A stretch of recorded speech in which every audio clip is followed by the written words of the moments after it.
In your love sector, I feel like what we thought was done and over with, what we thought has concluded, has ended, or has been resolved, there's something making a comeback into your love sector. And I feel for many of you, the energy that you're bringing to the table, we have here the Eight of Cups. This is a situation that you have invested a lot of emotions in. You have invested a lot of time and a lot of resources trying to maintain a relationship, trying to work at a relationship. And I also feel like for many of you, it's a cups energy. So it's like giving of yourself emotionally to another person.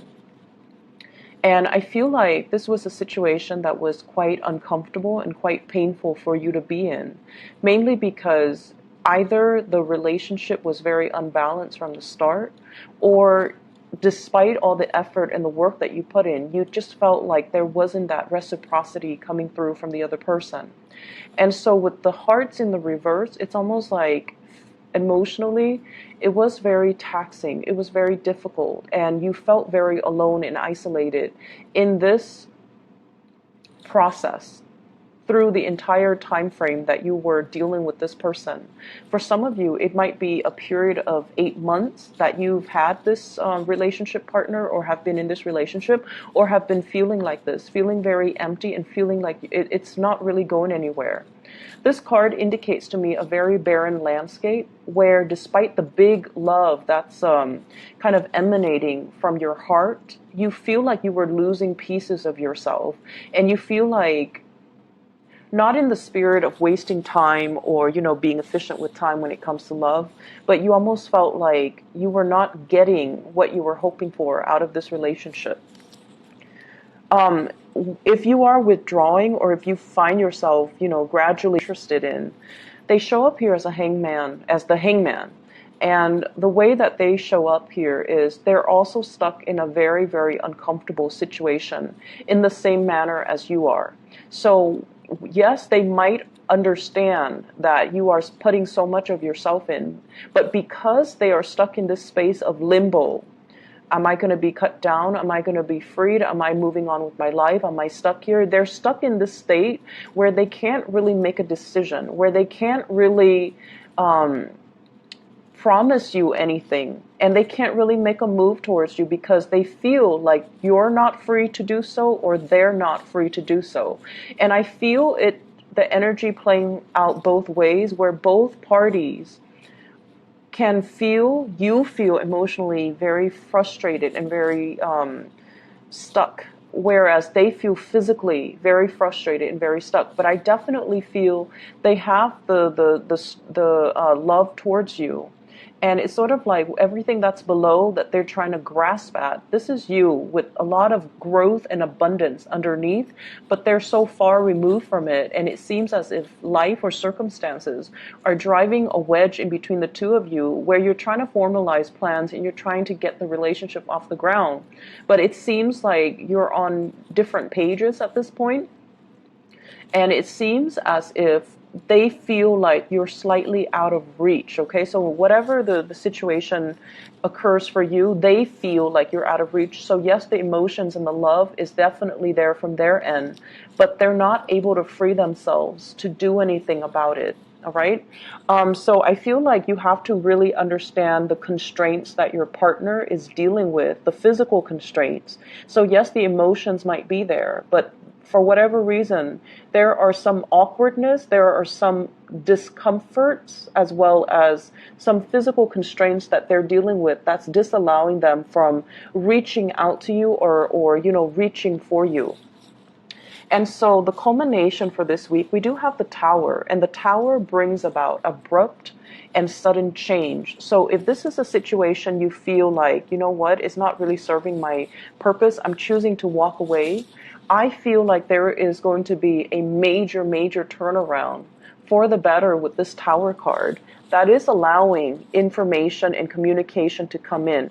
So I feel like somebody is coming towards you with an explanation, with an apology, with almost like the desire to speak and the desire to talk to you and the desire to kind of explain to you everything that has been going on in their lives, okay? So for those of you who are dealing with people that are either separated but not divorced, so for example, if you're dating somebody who's separated or but not completely divorced, I feel like they're going to come to you with some type of a clear resolution and be like, I'm getting a divorce. We're finalizing the divorce. I've already signed the paperwork and it's going to happen. So they're coming to you with some type of a swift news that is going to make you feel very welcome. But the only problem is, as long as you have waited, are you going to be accepting of this news? Or are you going to tell them, I'll believe it when I see it? Are you going to make demands to see the physical paperwork? Or are you going to make demands to kind of like tell them, once you're done with everything, once you're completely single, then you let me know? Because with the Two of Swords, this is a state where, I'm sorry, let me explain this card first. This is the Prince of Swords, okay, the Knight of Swords. They come in very, very quick with information. They are a messenger, and they come bearing news that is very swift, very sudden. And I feel almost like it's like that knight in shining armor riding off after you, not wanting you to leave, not wanting you to make a move, not wanting you to be with somebody else, because they're gunning it for you. And I feel like their energy, if they have been passive and indecisive in the past, they're going to make their feelings very known. So for some of you, this could be an air sign that you're dealing with, an Aquarius, a Gemini, or a Libra. And I feel as if some of you have trouble opening up your heart again, because you've invested a lot of your time and you've felt very isolated for a very, very long time. And then all of a sudden you decide to walk away, and they decide all of a sudden to come back into the picture. I feel like it can be emotionally very destabilizing for you, and you're not really sure what you should do.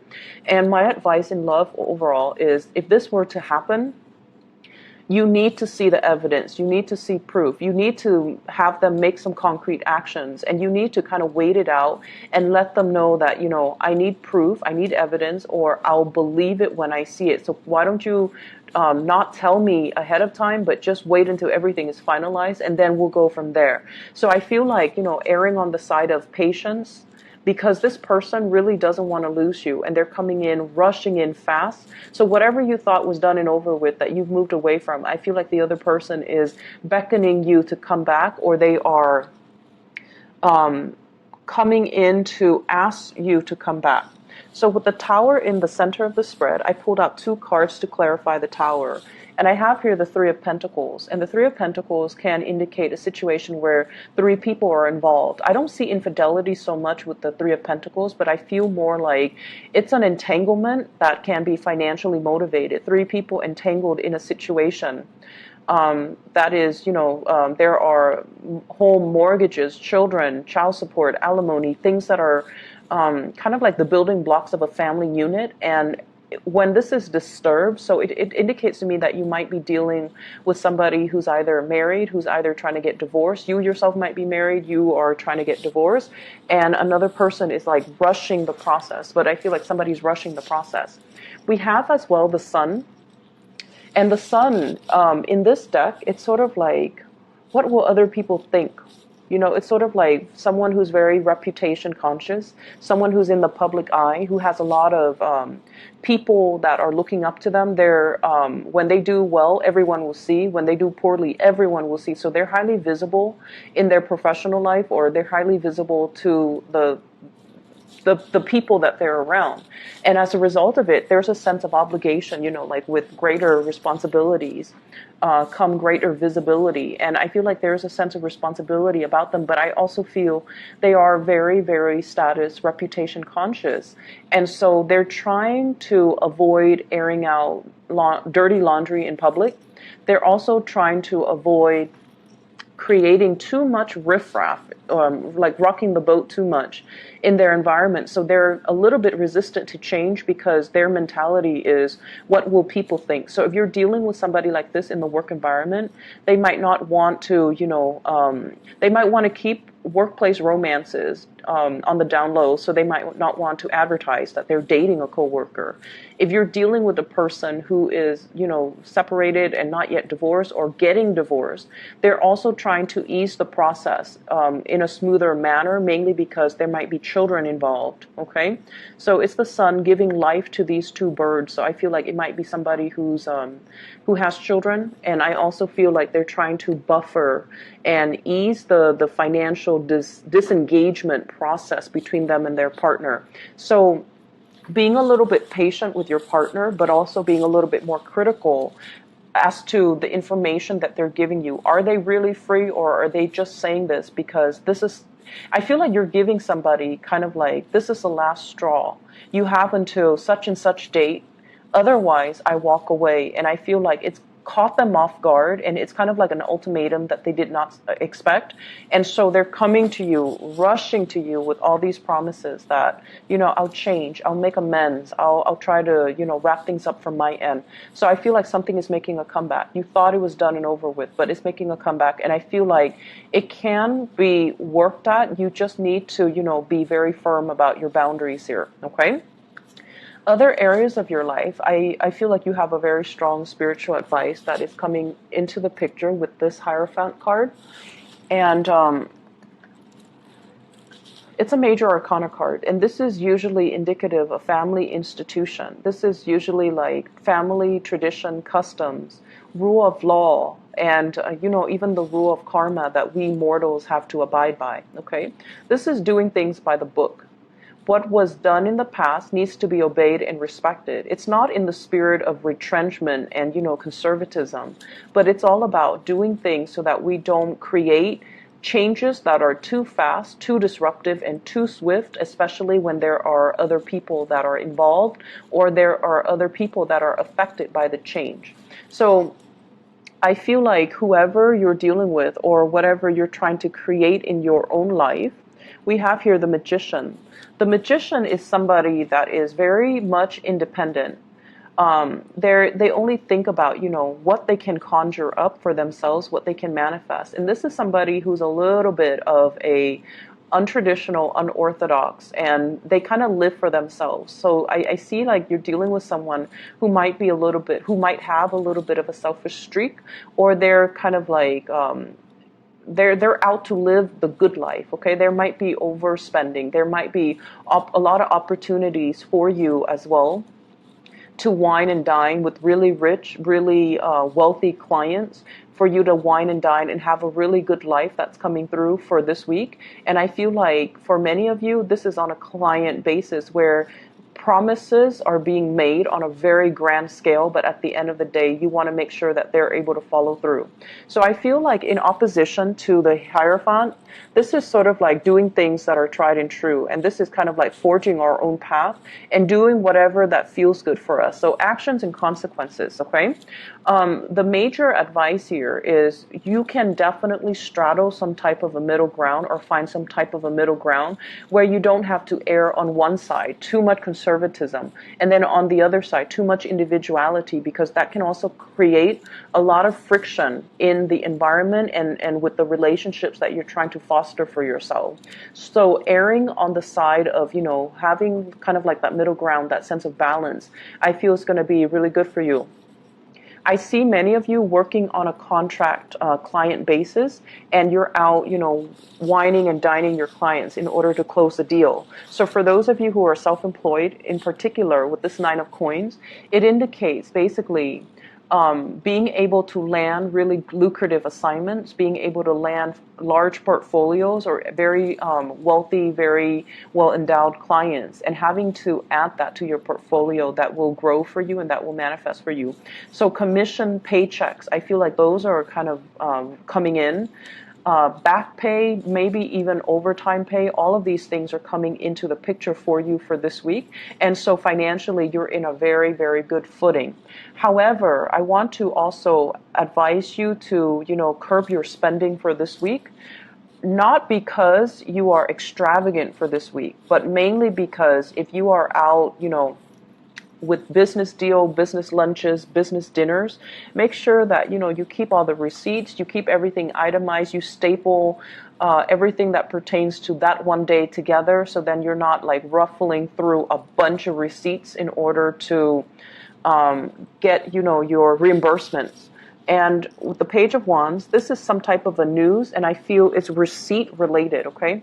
Receipts or payments or reimbursement or things that are like that. And I feel like it's linked up here with the Nine of Swords, which means things that are not things that needs to be accounted for.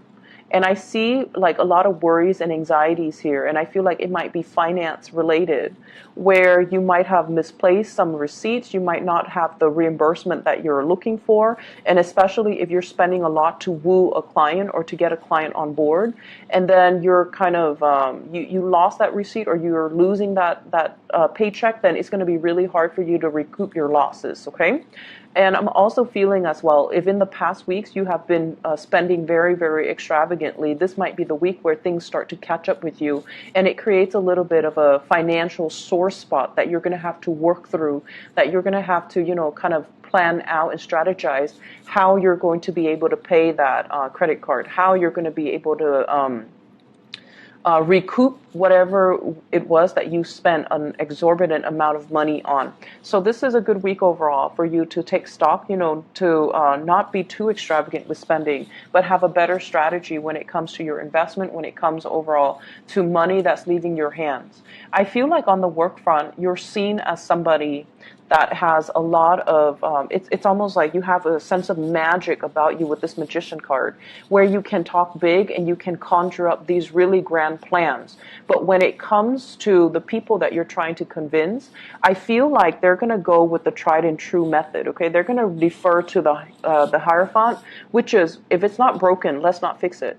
If it's been done before and it's proven to be successful, let's go with that. So they're going to err on the side of being more conservative, being less risk adverse, and being a lot more like sticking to the tried and true, or being a stickler for rules and regulations. So know your audience and know who you're advocating for, because all this glitz and all this glamour, it looks good in presentation, but at the end of the day, they might err on this side. So for those of you who are giving presentations, who are trying to win over, emphasizing your success track records, emphasizing how long your company has been around, emphasizing, how long you have been in this position, I feel like that's going to bode a lot better for your credibility. Okay? So, there's a lot of things happening for you guys for this week in love, and also in your work and other areas of your life. So I would say all talk and no action is not the right way to go. And I feel that energy kind of blurring across the two readings. So if someone over and over and over again has been all talk and no action, I feel like, and honestly, I do feel this coming from your relationship partner, but I also feel in a certain way it's coming from you. So if someone has just been, saying things to appease another person, or making promises that they can't keep, all of it is going to boil over. And I feel like someone is going to get what's coming to them. Like, you've been saying this for 3 months and nothing has been done about it. So that can potentially play out in the work sector if that's the energy that you're embodying. And then in the relationship sector, I feel like you're walking away from a situation because you're dealing with someone who's a little bit of a talker, or somebody is walking away because they feel like you're not moving fast enough, or you're all talk and no action. So I feel like all talk and no action is not the right way to go in love and in life. And these are things that we need to be really careful about. And we need to, check ourselves if it's coming from us, and then check others if it's coming from other people. Okay? So Pisces, have a wonderful week. And I hope the reading is helpful for you. I hope it resonates. And I hope that it provides better clarity as you go through this week. I will talk to you guys soon. Take care.